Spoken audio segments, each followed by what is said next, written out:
इस वीडियो में हम आपको आसान तरीके से एक एक स्टेप करके बताएंगे कि एमआर के WLC TSO प्लग को कैसे लगाना और सेट करना है। TSO सेटअप पैक में आपको मिलता है मेन प्लग, एक मल्टी प्लग, एक 3 पिन प्लग, एक 5 वे कनेक्टर और स्टेनलेस स्टील सेंसर। अब सबसे पहले पावर सप्लाई सेटअप से शुरू करते हैं। सबसे पहले अपने मोटर या पंप की बिजली की सप्लाई बंद कर दें।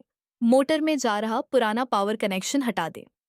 अब मेन प्लग को उसी स्विच सॉकेट में लगाएं जहां से पहले आपके मोटर या पंप को बिजली मिल रही थी। अगर आपका सॉकेट मेन प्लग के 16 एम्पियर पिन के लिए सही नहीं है तो पैक में दिया गया मल्टी प्लग इस्तेमाल करें। अब 5 वे कनेक्टर को मेन प्लग के पास दीवार पर लगा दें। इसके बाद 3 पिन प्लग की मदद से अपने मोटर या पंप को मेन प्लग से जोड़ दें। अब आपका पावर कनेक्शन तैयार है। अब सेंसर वायर को जोड़ते हैं। FS1 और FS2 वायर को 5 वे कनेक्टर के ऊपर वाले हिस्से में जोड़ें। ये फ्लो सेंसर वायर है। इसके बाद TS1 और TS2 वायर को 5 वे कनेक्टर के ऊपर वाले हिस्से में जोड़ें। ये टैंक सेंसर वायर है। अब FS1 और FS2 वायर को पानी की सप्लाई वाली पाइप तक ले जाएं। इन दोनों वायर के सिरों को पाइप के अंदर रखें ताकि पानी की सप्लाई शुरू होने पर ये पानी के बहाव को पहचान सके। अब TS1 और TS2 वायर के बीच थोड़ा अंतर जरूर रखें। अब TS1 और TS2 वायर को पानी की टंकी के अंदर ले जाएं। अब समझते हैं ऑटो और मैनुअल मोड को।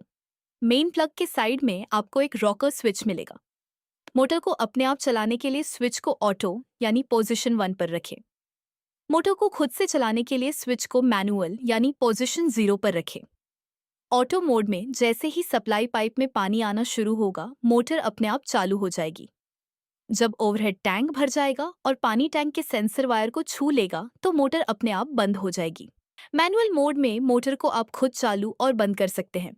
इसके लिए मेन प्लग के ऊपर दाईं तरफ दिए गए ग्रे स्विच का इस्तेमाल करें। अब LED लाइट्स को समझते हैं। ब्लू लाइट मैनुअल मोड में पानी की सप्लाई को दिखाती है।